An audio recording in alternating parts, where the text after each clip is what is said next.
You're smart, you've made a few dollars, you've done what the financial books have told you, you've listened to the podcasts, you've gone to the websites. So why isn't it working?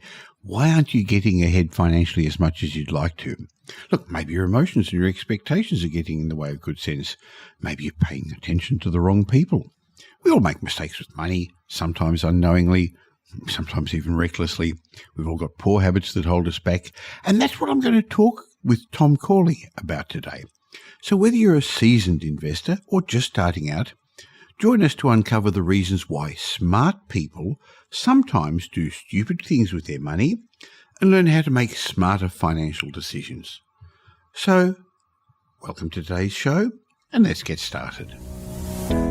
Welcome to the Michael Yardney podcast, where twice each week you will learn a number of new ideas regarding success, property investment, and money in around 30 minutes. Our show is brought to you by Metropole, who specialise in helping you grow, protect, and pass on your wealth through strategic property and wealth advice. Now, here's your host, Michael Yardney, Australia's authority in wealth creation through property, who has been voted one of Australia's top 50 most influential thought leaders. In today's show, I want to delve into the curious phenomenon of why even the most intelligent people make financially foolish choices. Look, despite having high levels of education, financial fluency and expertise, everyone's susceptible to irrational thinking and emotional biases, especially when it comes to money. So today we're going to explore the root cause of these mistakes and provide some practical insights and tips to avoid them with my good friend Tom Corley, who's co-author of our international best-selling book, Rich Habits, Poor Habits. Now, by now you would have heard Tom regularly on these podcasts, but if you're new to the show, Tom's a CPA, a CFP, and heads one of the top financial firms in New Jersey. Now, a few years ago, for over a 5-year period, Tom observed and documented the daily activities of wealthy people and also people living in poverty, and his research identified 200 daily activities that separated the haves and the have-nots. And that culminated in his first great book, his Rich Habits study, culminated in the book Rich Habits, and since then he's become an international bestseller. Wow, what an introduction. So, hi, Tom. Hey, Michael, thanks. That was very, very nice introduction indeed. Well, I guess the reason is you've got to be careful who you listen to because everyone's got advice about money and finances, haven't they? Yeah, they do. And you know, it's like you have to be careful in the sense that you don't ask a plumber, about some health issue that you have, right? So you really want to ask the people who know about finances, about how to be successful, who have done it, who have succeeded. You've done it. I've done it. You run a bunch of companies. I run a bunch of companies. And, we've been through adversity. We've failed. We've made mistakes. We know how to manage cash flow at this point in our lives. You want to talk to those people. You don't want to talk to somebody that's a newbie or doesn't know anything about it. Sure. So you've done your Rich Habits research. And despite all this information, one of the things we've both found is that wealthy people, smart people, still do stupid things with their money. And this all falls down to, I guess, what we call behavioral biases. I mean, behavioral finance is a whole art in its own, isn't it? Yeah, that whole behavioral science is now a big deal in the financial planning community because we're realizing how important the emotions and the biases and the limiting beliefs are in terms of your ability to accumulate wealth, So behavioral science is a big deal. And what's interesting is I'm realizing more and more, the more I read about behavioral science, that I've been engaged in it for the last 15 years, not knowing anything about it. But everything about my research is about behavioral science. And similarly working as an accountant and as a financial planner. So let's look at some of the behavioral factors that you have found that make it hard for people to hold on to their money or to build wealth, because we know that a lot of people, despite having great incomes, don't build substantial assets. So what are some of the things you found, Tom? Well, I found 15 things, and I tried to boil it down to 15 things that were all independent and separate. The first one is something that I call pretender syndrome. It's really all about your ego. It's about, making financial decisions or purchases that are tied to your ego. You want to create the perception to others, really, that you're doing better financially than you actually are. And so, you make these expensive purchases, or you lease an expensive vehicle, you buy a house you really can't afford, or the house that makes it impossible for you to save and build wealth. So, you make these emotional purchases, this want spending, out of this pretender syndrome. You want to be someone you're not. Sure. And one of the things is that as we earn more income, we tend to spend more. We've worked hard. We've gone through some challenging times with COVID. So I guess we say to ourselves, oh, but I deserve it. It's that story about delayed gratification in many ways, isn't it, Tom? Yeah, it's easy to rationalize, your emotional spending. It's easy to do. I mean, we have a lot of clients here, and a lot of them are wealthy, and they'll pinch pennies, and then they'll go out and buy a 75-foot boat.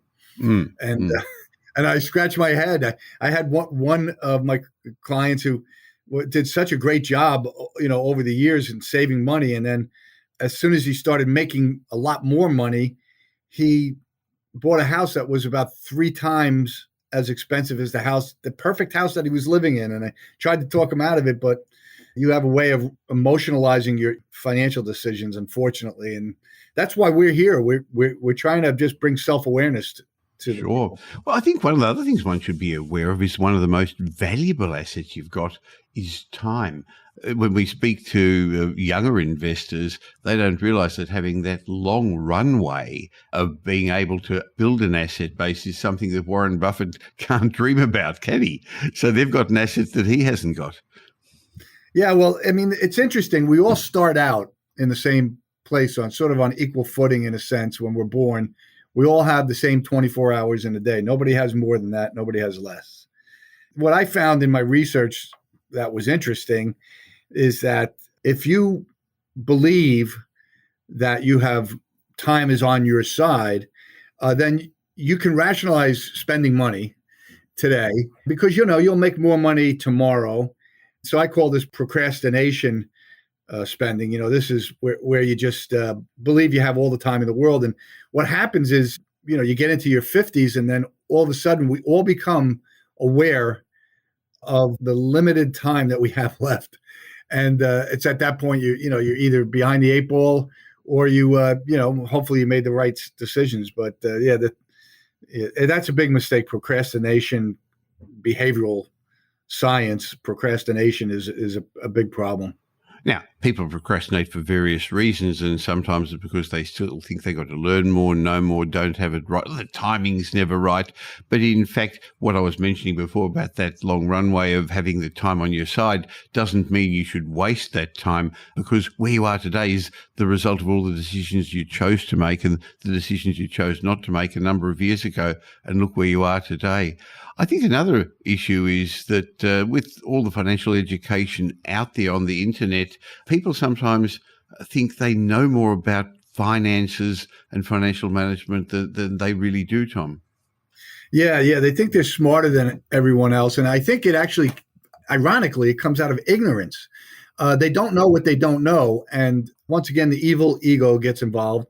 And they think that, they're just smarter than the average bear. And so they don't hire experts. They don't seek feedback from others who, maybe virtuosos in their field.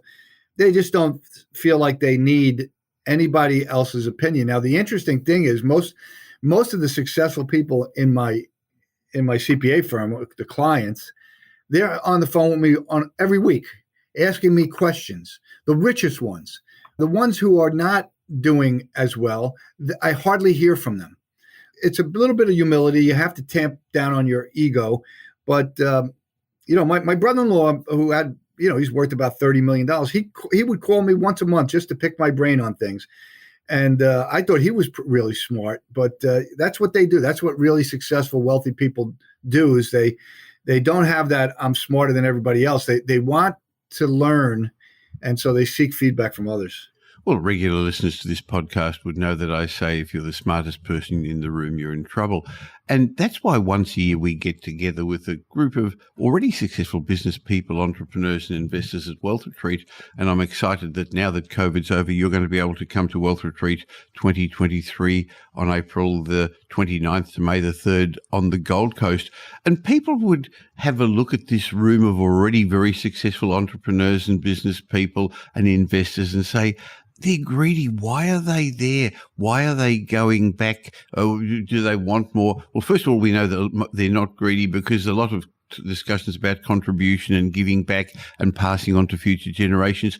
But they're there because even though they are smart and successful, they know they don't have all the answers. And this year, even though the questions are the same, the answers are different, Tom. Yeah, that's true, Michael. Everything changes. You just can't be locked in. It's a mistake. Sure. Okay, let's keep going through your list. Another one you mentioned is emotional spending. What do you mean by that? These are spending decisions that you make when you're in an emotional state. Now, it could be that emotional state could be a very upbeat, positive, enthusiastic state. It could also be, a negative, down state. When things are going really well, you have to be careful and self-aware of your spending, that you don't spend money because you had a windfall. You see this a lot with the lottery winners. I mean, we've heard the stories. They all end up going bankrupt. Something like 75% of them go bankrupt within 5 years. They make emotional spending decisions. They lend money to friends because they think they have an abundance of it. When they're, people who are down and all of a sudden, they have a little bit of money, they have to spend it right away because being poor is a habit. So you don't want to ever spend money when you're in an emotional state. You want to wait until you revert back to your emotional baseline. That's why they say sleep on it, Michael. Don't do anything until you sleep on it, because during sleep resets your emotional baseline. And so the next day you're going to be using your prefrontal cortex, not your amygdala. Excellent. Okay. Now, we're speaking a bit about biases, aren't we, here? We are human, and so we all experience some of these things at various times. Tell us a bit more about bias. Yeah, so I see this a lot in my financial planning business. They have these funds in the U.S. called ESG funds. They're basically environmental friendly companies that, are pro green energy, anti climate change and all that stuff. If you're forced, if somebody, a client says, I only want to buy ESG funds, then they're working from a position of bias. And they're not going to get, we always tell them, you're not going to get the returns that you want. It's just not going to happen. And so it's an unfortunate thing that we have to deal with. You have these biases. You're raised in a household, and often that household is a micro culture, and you're indoctrinated into certain beliefs, and you carry those with you into your adulthood. So sometimes these beliefs are incompatible with prudent money management.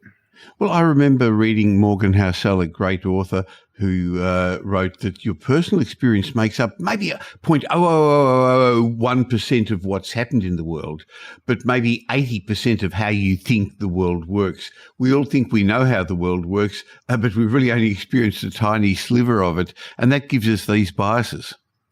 Self-awareness is rich habit number one for a reason, Michael. You have to be self-aware of your biases, your habits, your mental state. The people that are self-aware are the most successful people because they're always questioning themselves. When you start questioning yourself and your mindset and how you're thinking, it gives you greater insight into actually who you are. You get to know yourself better.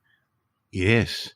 Now, clearly, in today's environment, there's so much information out there on the internet, in books, on podcasts. But despite that, I've found in Australia, I don't know what you found in the United States, that most people are financially, and I don't want to use the word rudely, but ignorant, or they're not financially literate. That's part of your aim in life in making people more financially literate with your Daily Rich Habits blog. But how have you found that?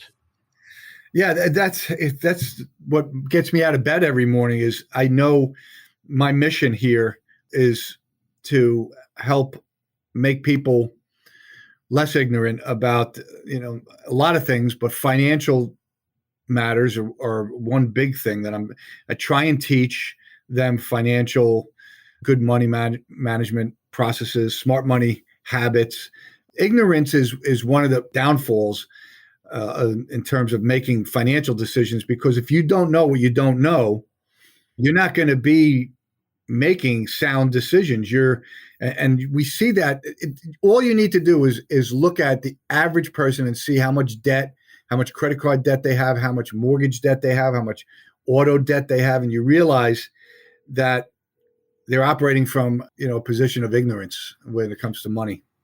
Yes. And again, that's part of the reason we're having these discussions, because most people aren't financially fluent. It's funny, you actually see that they get upset when they hear on TV the government's running at a deficit, but it doesn't bother them when they buy things on their credit card and purchase things, and their home budget's working in deficit as well, isn't it? It's amazing that people, I really think that it's a fallout from their childhood. I really believe that. I'm doing a speaking engagement in a couple of weeks, and one of the things I'm going to be teaching is how to raise your kids to be financially savvy. That's going to mean making sure your kids aren't financially ignorant. And so, it's up to parents really to teach their kids these things. And if they don't, then you enter the adult world being ignorant financially. The school and the education system doesn't teach them. Okay. Now, what about those who do have some financial literacy? You've written here and you've given me a list for us to work through, and it's one of your great blogs. So if people want to get this sort of information on a daily basis, go to richhabits.net and subscribe to Tom's blog, because that's what we're talking about today. Just one of the recent blogs you've written. After ignorance, you also mentioned overthinking. Yeah, so this is really actually the redheaded stepchild of procrastination. They're related, procrastination and overthinking. Overthinking, the best decisions often are the simple decisions, the ones that are not complicated. But people who are perfectionists or procrastinators, they happen to have this really poor habit of overthinking financial decisions. And then, this is okay with the run-of-the-mill, plain vanilla financial decisions, but if they're long-term decisions that require that you take advantage of an opportunity right away, overthinking it means you're going to miss out on all sorts of opportunities in life, and that's going to affect how much wealth you're able to accumulate. In fact, I found this is even more a problem with intelligent people. I used to, when we were doing seminars, large seminars in person, say to people, put up your hands if you're intelligent. And most people would be a bit shy about that. Put up your hands if you're analytical, and more people would put up their hands, and I'd say, you're in trouble. Some of our most successful clients are simple. They just say, hey, there's a multi-millionaire who's educated more successful investors than anyone else. I'll listen to him. There are formulas, there are strategies, there are frameworks that are time-tested and have worked, but people try to overthink it and look for things that go wrong. And that's a shame. I guess part of it's fear, though. They're worried about making a bad decision, Tom. Yeah, a lot of these behavioral traits that force us to lose control of our finances are related. They're almost sequential in some respects. And fear is a big one, because I see it all the time. I have clients, I have to pull them off the cliff. When we had really bad downturn in the markets in 2022, and I had probably a third of my clients calling up saying, I want to liquidate everything. I have to assuage their fears and explain to them that the market's going to go back up. It always does. I had one client, this was a sad story, who during the 2007, 2008 recession, the Great Recession, they, out of fear, they liquidated everything at the bottom. And I couldn't talk them out of it, Michael. And when they got back into the market, it was like 2 years later. And they had missed probably the greatest bull market in the history of the stock market in those 2 years. Fear caused them to make a poor financial decision. Unfortunately, we're seeing that at the moment, or we saw it much of last year, 2022, with property in Australia, where the market is cyclical. And that's an element of ignorance if people only have lived through the good times beforehand. We had a once-in-a-generation property boom here, and a lot of people got scared and got out of the market, but nothing too good or too bad stays that way forever. The great times plant seeds for their own destruction through sometimes complacency, sometimes leverage, and the bad times plant the seed for their own turnaround through opportunity and panic-driven problem solving. Yeah, that's true. That's why one of the traits of really what I call championship level leaders is they're at their most calm state when they're facing the greatest adversity. And J.D. Rockefeller was known for this. He was known for, during almost the most incredible stressful periods, of being incredibly calm. And he prided himself on that, because when you're calm, you can think things through. And that's important. Thinking is important. Well, we talked about fear, and then you mentioned stress. I guess they're slightly different, aren't they, Tom? Yeah, one of the interesting things I found from doing research on stress is that there's a lot of studies out there that indicate that when you're under stress, and it could be short-term stress or chronic stress. Short-term stress is, the kind of stress you face that comes and goes in one day. Chronic stress is stress that stays with you for days, weeks, maybe months. Chronic stress, or any stress, reduces your IQ by 13%. And so when you're under stress, you should never, ever make any decisions, particularly money decisions, no long-term decisions and no money decisions, until you need to sleep on it, like I said before, because sleep resets your emotional baseline. And when you wake up, that's when you make your decisions. Never make any important financial decisions under stress. Sure. What about impairment spending? That was on your list. What do you mean by that? I have to admit, I've done this. We've all done some of these things over time, haven't we? Or most of these things, Tom, to be honest. It was recently, too, and I know better. We were having like a little get-together at my house, and I built an Irish pub in my backyard. Yes, you have. And so we're in the Irish pub, and it was right before the football playoffs. I think the next day there were going to be the playoffs, and we were making plans, and we had a couple of cocktails. And the next thing I knew, my friend and I went to Monmouth Racetrack, which is like you can place bets there. And I never gamble. And I went and I placed $60 worth of bets, which, by the way, I didn't lose the $60. I still have that. I won enough that I got my money back. But I was so mad at myself because I made an impairment-based spending decision, all because of the three Foster's lagers that I had. Interesting. Right. Peer pressure spending. Now, this is not uncommon, where a lot of us want to keep up with the Joneses and think other people probably pay a lot more attention to what we are, what we do, what we wear than they actually do, Tom. Yeah, and this is kind of related to the pretender syndrome. Once again, a lot of these are related. A great example of this is a story. I was doing a speaking engagement, and one of the attendees was an IRS agent. She was a young woman, probably 25 years old, and she was sharing an apartment with a friend of hers who worked on Wall Street. And she made like about 10 times the money as the IRS agent, and went out and rewarded herself with a BMW. Well, the IRS agent was so, I guess, envious and wanted to, be perceived in the same way as her roommate. So she went out and leased a BMW, and she was spending almost $650 a month that she really couldn't afford. And, this was peer pressure spending. We see it all the time when, in fact, I've written about it, where you're at a neighbor's house and they just put, let's say, a brand new deck in the backyard, and the next thing you know, you get home and you and your spouse are calling contractors to see if you can put a brand new deck on your back of your house. So that's peer pressure spending. It's really keeping up with the Joneses kind of mindset, and not being grateful always comes out of not being grateful with what you have, and so it's envy spending in a sense. It is.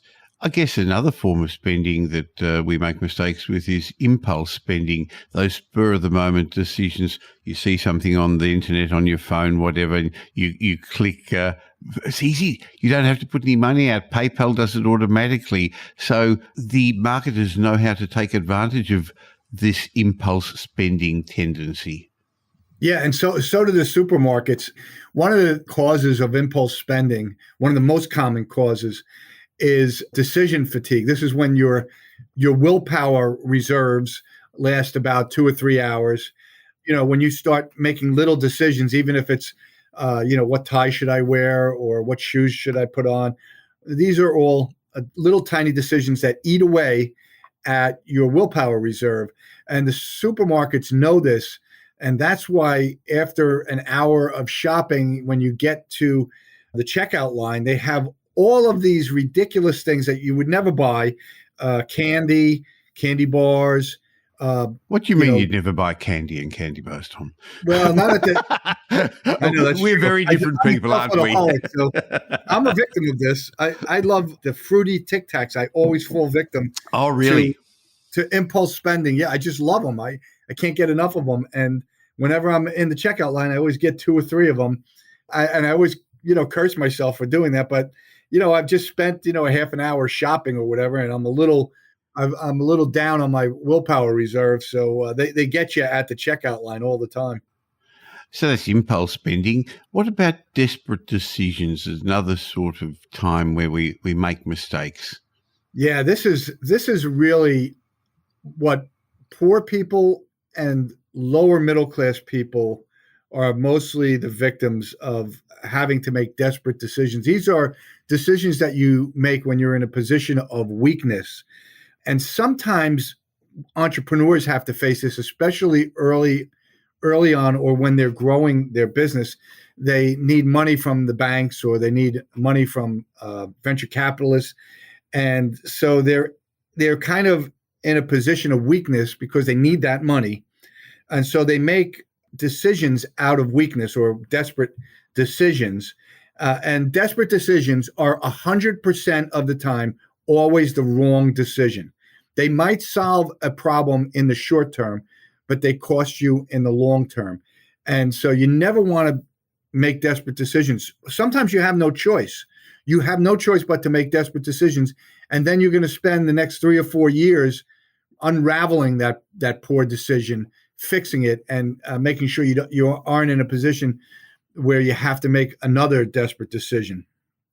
It's interesting as we talk through this, thinking that doing well with money really has very, very little to do with how smart you are, and really has a lot to do with how you behave, Tom, doesn't it? So getting rich and staying rich are very, very different skills. So getting rich isn't that hard today, but keeping it and staying rich and building an asset base requires a different level of skill and discipline. Being wealthy is a conjunctive test. It's one, accumulating wealth, and number 2, keeping it. They're 2 very different things that require 2 very different sets of habits and thinking. Definitely. Well, a couple more things on your list of why smart people do stupid things with their money. And you mentioned rescue spending, Tom. Yeah, I've again been the victim of this. This is something that poor people face all the time. In fact, in my book, Rich Habits, the secretary in my book was actually a real person. She used to work for me.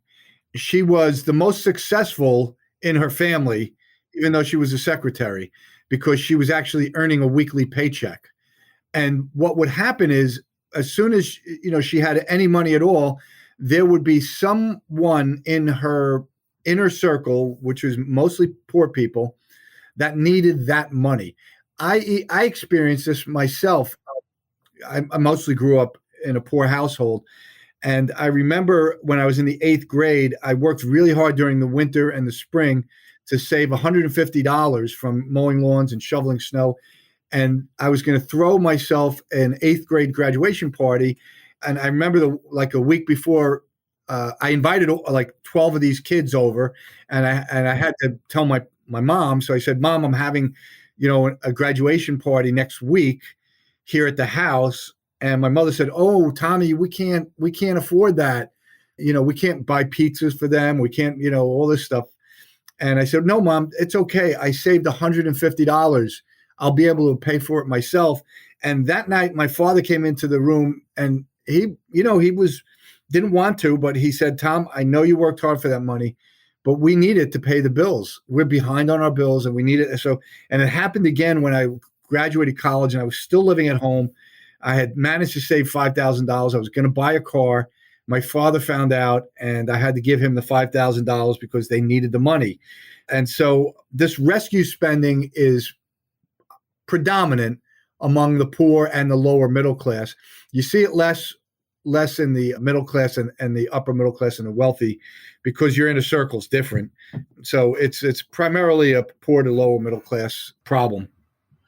Now, interestingly, a couple of times you mentioned your book, Rich Habits. You've also mentioned the Rich Habits study, and you're coming out from the United States again at the end of April to Wealth Retreat 2023, where you're going to be sharing your study in a couple of presentations, but I know you're also there going to be enjoying breakfast, lunch and dinner and the evening sessions with us. So people are going to have a chance to catch up with you and have a one-on-one chat. I know your previous presentations always received a standing ovation, because what you're going to show the attendees is what they should be doing to climb to the next financial mountain, but also what does not do. Now, we discussed some of that here today, but in fact, there's only so much you can learn from blogs or listen to in podcasts. It's not the same as getting together face-to-face with people and live, is it, Tom? Oh, personal relationships I always say relationships are the currency of the wealthy. And you can't build relationships. It's a lot harder to build a relationship over Zoom. It's a lot easier to build a relationship when you're sitting breaking bread or having a beer with somebody. So yeah, I'm looking forward to it, because those are the people that show up at your wealth retreat. Those are the people that get what we're doing. They get the research. They understand the principles. They're there because they want to learn more to become more successful. You know, they don't have all of these roadblocks in their heads. So it's always, whenever you're around like-minded people, it feeds you with energy. And I really love it. I come away from that more energized than when I'm, taking the flight to Australia. So Wealth Retreat, if you're not sure about it, and you would have heard about it by now, go to wealthretreat.com.au. I'll leave a link in the show notes.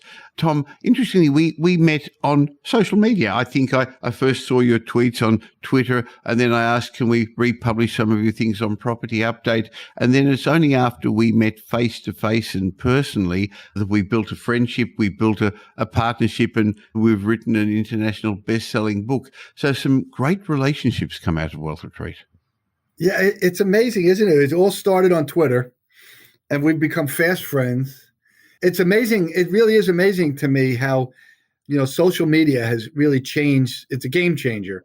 I really use it to build relationships. I had somebody, tweet me yesterday, one of those private message tweets.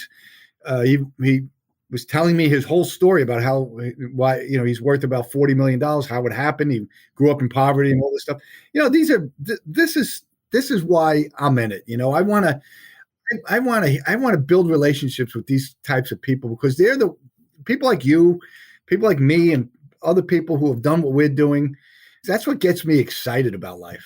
Fantastic. Now, one more thing on the list of why smart people do stupid things with their money. And I think what we've realized as we work through this list is that emotions override almost any level of intelligence. So this happens with intelligent people as well. So if you think that what we're talking about is all very interesting but not related to you, then you haven't been paying enough attention. The last one is impatience, Tom. we see this again in the financial planning business where, you might have, like, we had this, I just had a client I picked up, I think in July, and the markets were down. They were going down. They were perpetually down for most of 2022.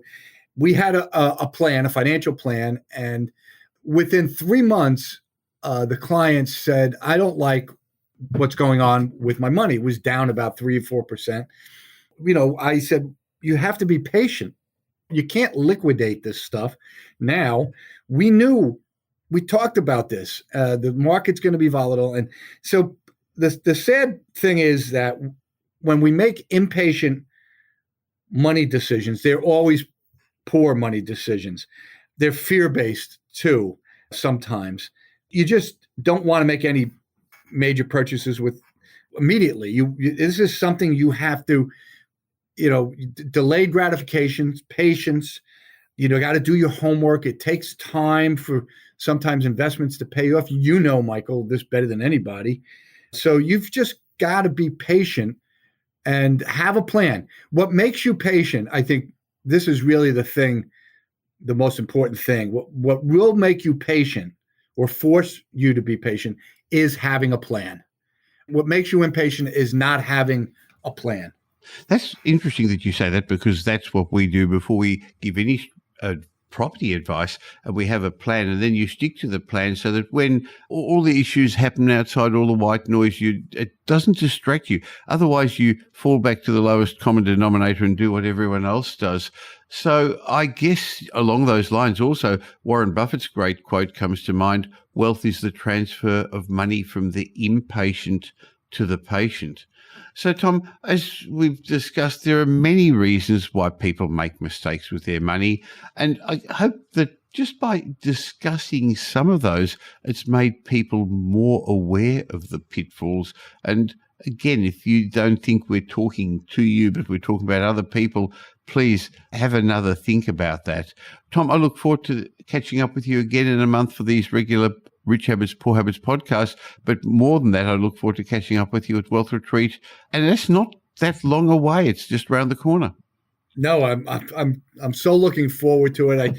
I can't wait to see some of the old faces. I had the pandemic, they shut us down for a while, but now we're going to be back, and we're going to really make the most of it and appreciate what we have.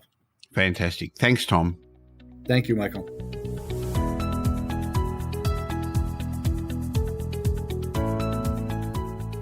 If you enjoyed my chat with Tom Corley today, you'll love what he's going to teach the delegates at Wealth Retreat, our 5-day retreat that we're going to be conducting at the end of April, which is designed to help you plan the next 5 years of your life.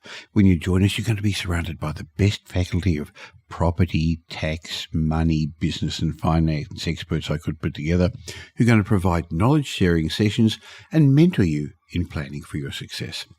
But in my mind, a large part of the reason some people are more successful than others, a very significant part, is what I call their wealth operating system, their mindset. And that's where Tom is going to help you by teaching you from his Rich Habits study what wealthy and successful people do and what they don't do. Now, the theme of Wealth Retreat is, where are you going to be in 5 years' time? But it's in all areas of your life, not just money. And I remember being taught by my mentor, Jim Rohn, the longer you wait to do something that you should do now, the greater the odds are that you're never going to actually do it. So why not go to wealthretreat.com.au, learn all about it. There's a video there you can watch with me as well, and leave your expression of interest. You can't book in, and I'll have a chat with you if you're wanting to join us at Wealth Retreat to make sure it suits you. wealthretreat.com.au. Now here's Michael's mindset message. Remember, a change in your thinking will lead to a change in your life. In my mindset message today, I'd like to share with you a snippet of a very famous speech by former American President Teddy Roosevelt, and it was about critics. And in life, you're going to come against critics, people who criticize you, people who say it can't be done, who people say you're not up to it, you're not good enough, why are you doing it that way? That's the old tall poppy syndrome, isn't it, here in Australia, when we put our heads up and try to do better, be better, improve things, people want to lop it down. So I hope this will give you some inspiration, because over time, if you actually go out of your comfort zone and try and do things, people are going to criticise you, and particularly so on social media. Anyway, on April 23rd, 1910, Theodore Roosevelt gave what was going to become one of the most widely quoted speeches of his career. Remember, he was a former president of the United States, but he left office in 1909, long before any of us were born. And in this speech, Roosevelt spoke against cynics who looked down on men who were trying to make the world a better place. He said something along the lines of, "The poorest way to face life is to face it with a sneer." He said, "A cynic's habit of thought and speech, a readiness to criticise work which the critic himself has never even tried to perform, it's an intellectual aloofness which will not accept contact with life's realities. All these are marks not of superiority, but weakness." In other words, he was saying the critics are weak, not the person who hasn't succeeded. But then he went on and delivered an inspirational, impassioned message that drew huge applause. So here are some of the most quoted paragraphs from his famous speech. He said, "It's not the critic who counts, not the man who points out how strong the man stumbles or where the doer of deeds could have done better themselves." Teddy Roosevelt said, "The credit belongs to the man who's actually in the arena. It belongs to the man whose face is marred with dust and sweat and blood, to the man who strives valiantly, who errs, who comes short again and again, because there's no effort without error and shortcomings. But the credit belongs to the man who does actually strive to do the deeds, who knows great enthusiasm, who knows great devotion, who spends himself in a worthy cause, who at best knows in the end the triumph of high achievement. But if he fails, at least fails while daring greatly, so that his place shall never be with the cold and timid souls who neither know victory or defeat." Very strong words, which well over a century later are still as relevant today. And I guess that's the reason these quotes have often been paraphrased in talks and lots of TED Talks. So my message to you today is, don't worry about the critics. Unfortunately, for some of us, we're our worst critic, but that's a totally different message. The message here is most of the critics actually sit on the sidelines. They're not in the arena. They don't try. It's too easy to be a critic. And today everyone's an expert. They're an expert on pandemics, even though they've never been to university. They're an expert on politics, even though they have never tried. They're experts on business or on property. Don't worry about the critics.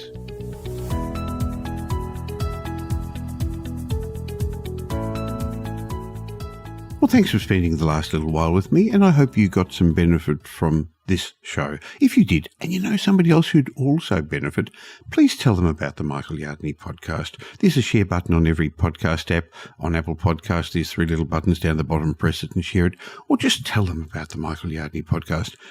I hope you're going to be doing them a favour, and you'll definitely be doing me a favour and helping me in my quest to make as many people as possible financially literate.